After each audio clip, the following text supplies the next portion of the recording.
Okay, today we are playing a game on Watchpoint Gibraltar. We are in the Platinum SR range, and we will be playing Tracer on attack and Soldier 76 on defense. And our current team composition is pretty bleak, but more specifically, it's Roadhog, Hanzo, Soldier, Tracer, Mercy, and Lucio. So our only tank, we got one of them, our only tank is Roadhog. It's not really a tank, is it? Definitely not a frontline tank, so that's pretty exciting. We are also on the console today, by the way. Consider yourself forewarned. Oh, I remembered. It's doing so good.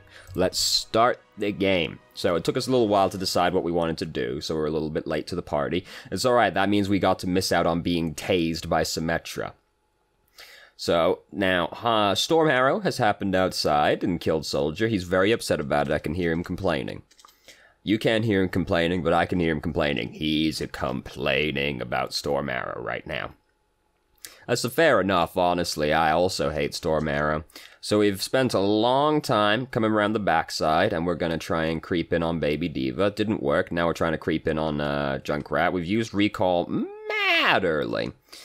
So there's no reason to use Recall yet. We're still, like, full health. But at the same time, if you think you're at risk of dying, it's usually better to use Recall. But we didn't need to use it right here.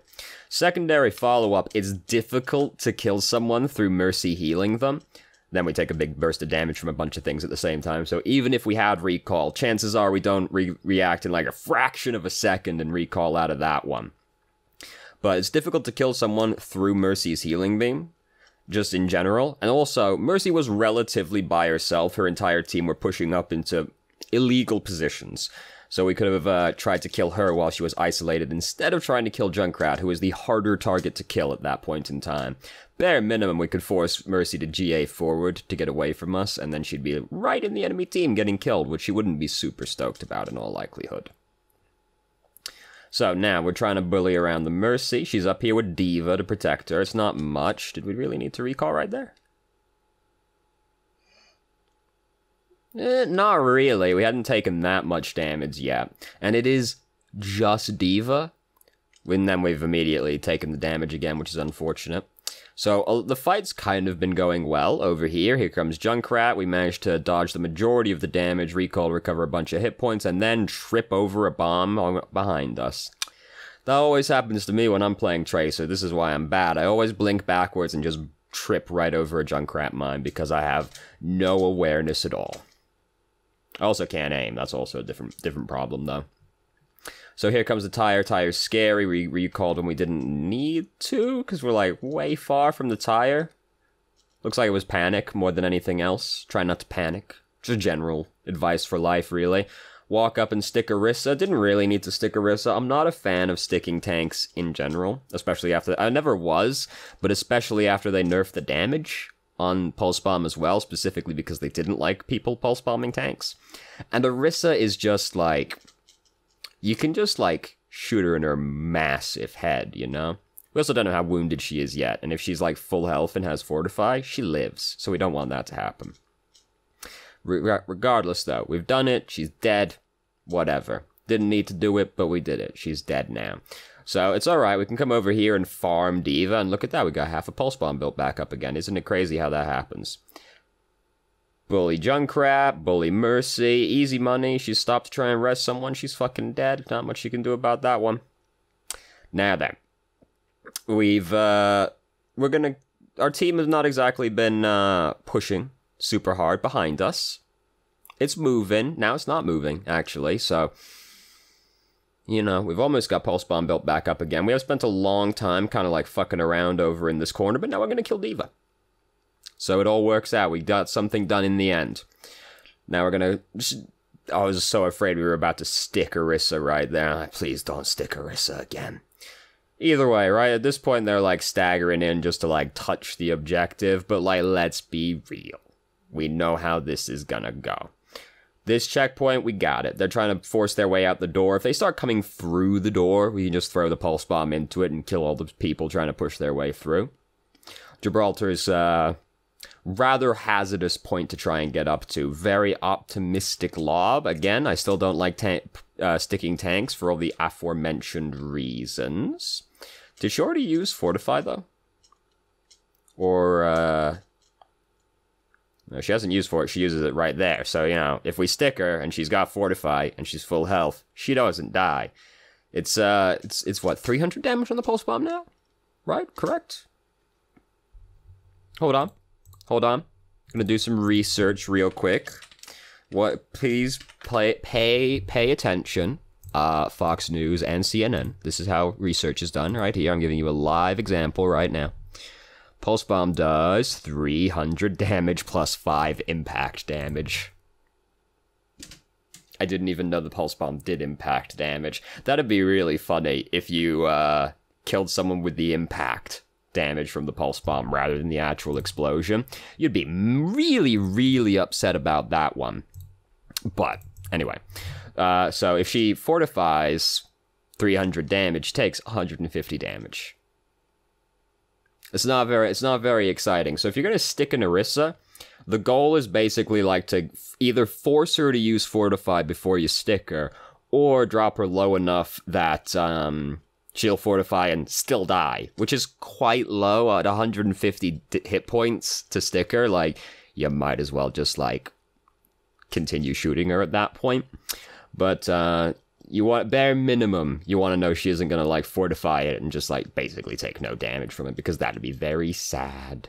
We missed anyway, which is also sad, but for different reasons. So we saw Hanzo, we immediately recalled away. Then we went back to Hanzo, even though we're not in any way remotely a better position to fight Hanzo.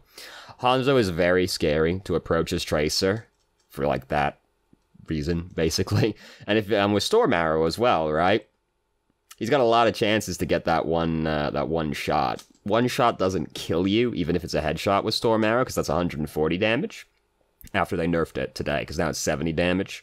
So, one headshot doesn't kill you, but, like, let's be real, you get hit, you're recalling at that point, because he's just going to try and punch you at that point, right? So, it's very scary to approach Hanzo as Tracer, and you need to be in a pretty favorable position if you're going to try and pull it off, or have, like, a lot of room to work with, neither of which we had right there. In general, it takes, like, multiple people to try and kill Hanzo currently, so, like, you gotta be real confident if you're gonna try it. You gotta be real confident. So, now, we've got some momentum going. We've got Pulse Bomb built up. That's cool. Who's our tank? Do we still have a tank? We have Roadhog died over there. This is such a bad team composition, dude. It's one for the record books, to be sure.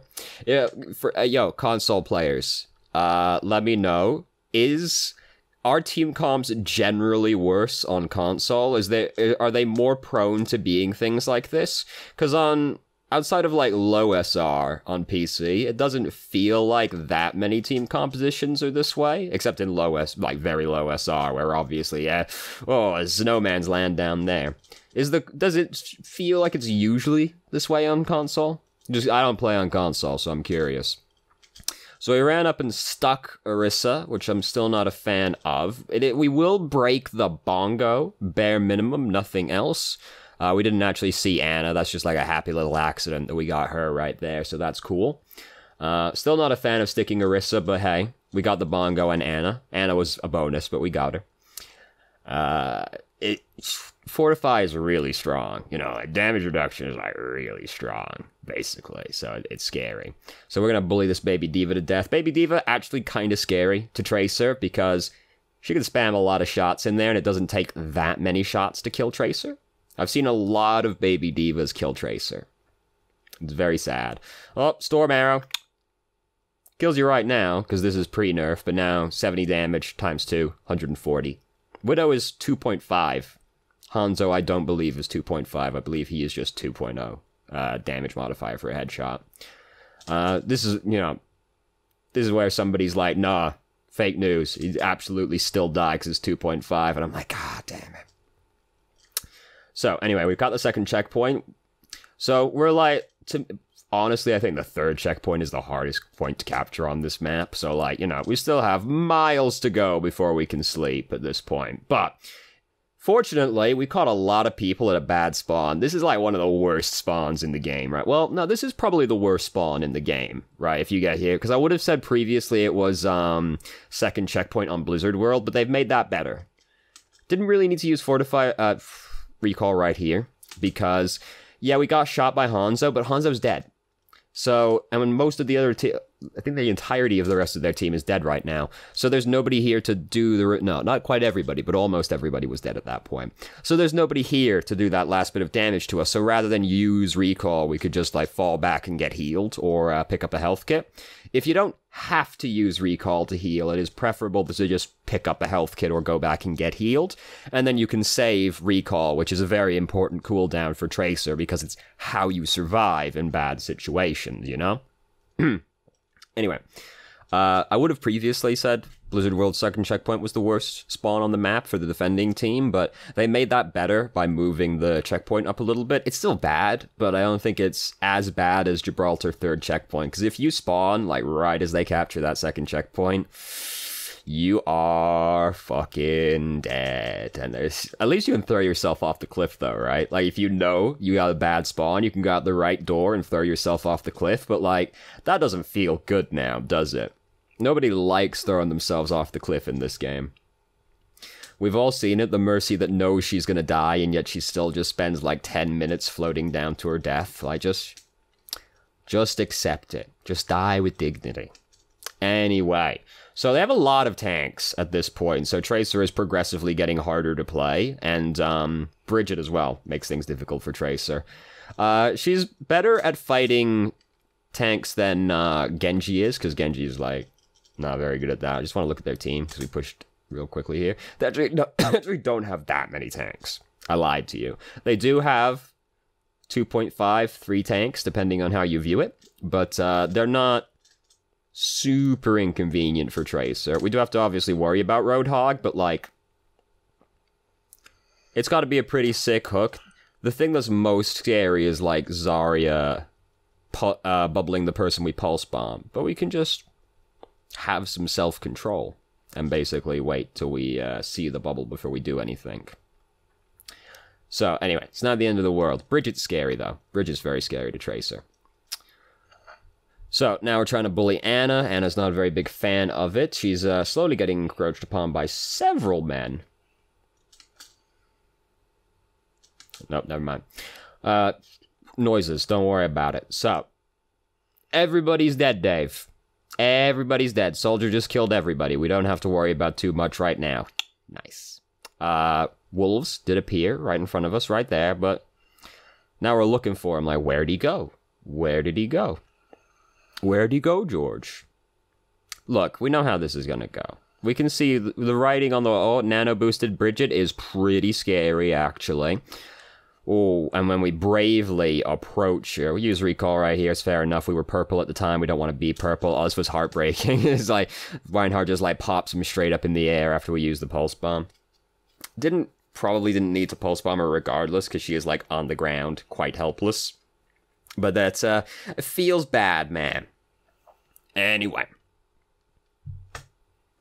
Spawns right here, you know, they got a lot of fast-moving heroes. We're at 0.92 meters. I thought we got it all the way to the end, but I'm looking at this like maybe we didn't actually. You know, I watch these things through ahead of time, but as you can see, I don't take in super huge amounts of information, or if I do, I don't retain it for very long periods of time, though, so evens out in the end. Just go. Just go. There's you can't be waiting around right now, because we gotta actually, like, get to the payload to touch it. You gotta just go faster right there to try and make it. Let's be real. Probably doesn't matter if we make it there regardless, but some chance is better than no chance. So we've finished with the Tracer portion, and now we're on to the Soldier 76 portion of the game. I'm really upset by that reticle, because it's extremely hard. I wasn't really looking when we were Tracer, but now that we're playing Soldier, obviously I'm a little bit more invested in what we're looking at specifically. And I'm like, wow, I can't see that. I'm colorblind, though, so that might be part of the problem, at least. So we've immediately jumped off the high ground. Very disappointing. We want to be up on the high ground as much as possible. Soldier's all about controlling the high ground. Now we're going back up to the high ground. Hooray. Maybe we fell off by accident. I'll give you the benefit of the doubt. So, Mercy got tad baited in by Bridget right there, and now she's probably mad about that. Genji starts killing us. Unfortunate. Like, when you take a big burst of damage like that, you basically just want to spike the biotic field down immediately. And, you know, the fear is that, like, you end up having to leave it behind, which would be sad. But the bigger fear is that you die, right? It's better to use any ability that is based around self-preservation. It's better to use it too soon rather than too late, because use it too late, you die. If you use it too soon, maybe you don't get full value out of the cooldown, but you are at least alive, which is the most important thing, because all other aspects of the game are somewhat based around being alive, oddly enough. We got here just in time to finish off the Pharah, and we look like a god, because we got the headshot kill on Pharah as Soldier. So the kill feed makes us look like a god. We've jumped off the high ground again. Like, our whole team are doing stuff they shouldn't be doing right now. Such is life, you know? But, like, we should not be doing what we're doing right now, because something like that can happen. Oh, Mercy's being baited out. Oh, it's alright, she's alive. In general, you don't really want to be fighting people right outside their spawn.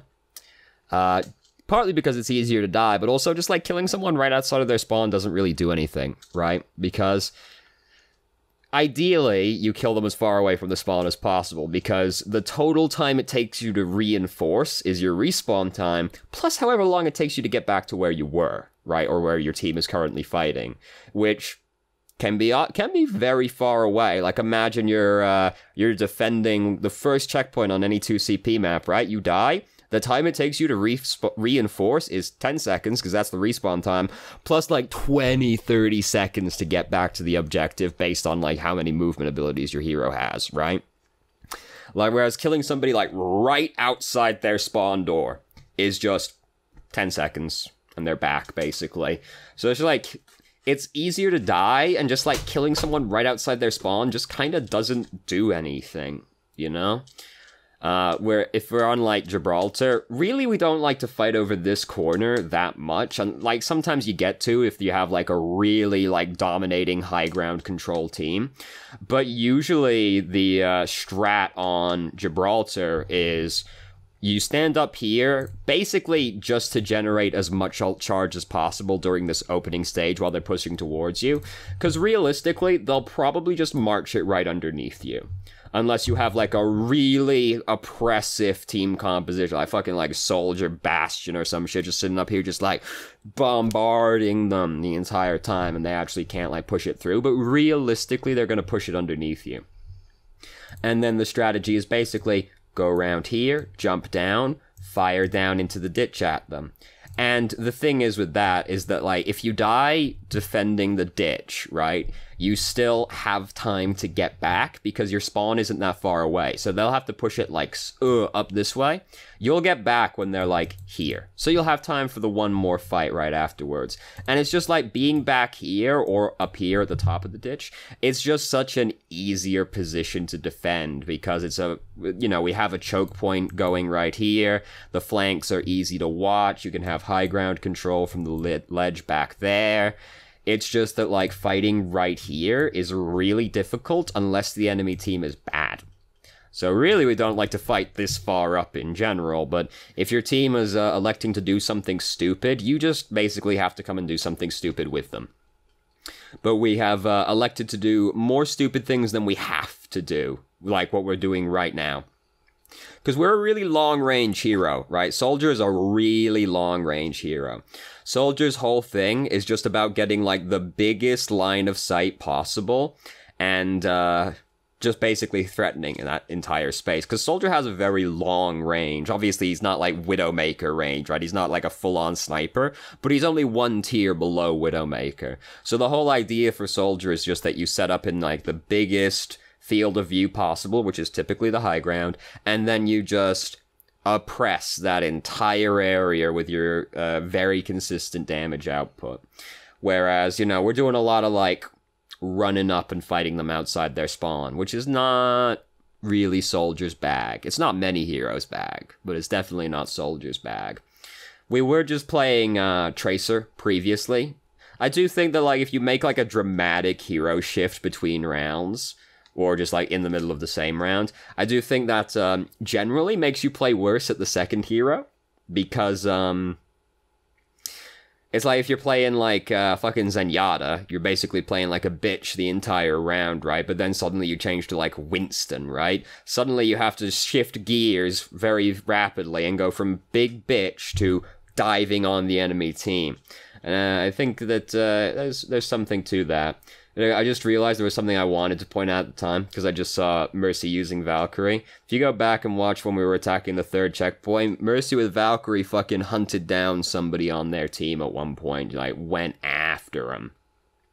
So here, Season 10 is happening to us right now, but it's alright, Zenyatta had Transcendence. That means we get to not die right there. Oh, Season 10 is so fun and interactive, isn't it? Try not to stand perfectly still while you're shooting at somebody. I know you're kind of focusing on something right now, but try not to stand perfectly still while you're shooting at somebody.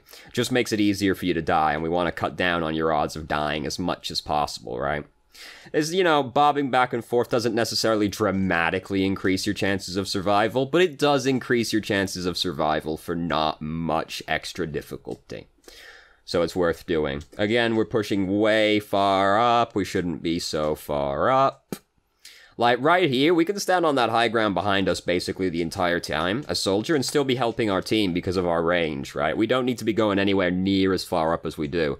And then the further up you are, like, if you get in trouble, like we did right there, if you're really far up, you have to go extra far to get back to safety. And somebody like Soldier, he's not a very fast hero, you know? He's kind of an old man.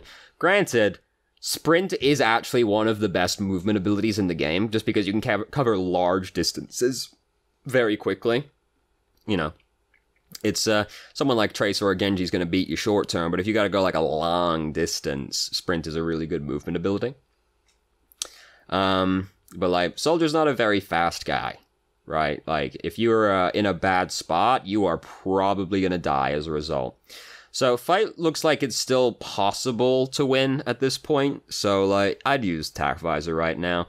It's like, really, I'm like, it's not super likely that we defend this checkpoint, but it still looked tenable, so it's fair enough.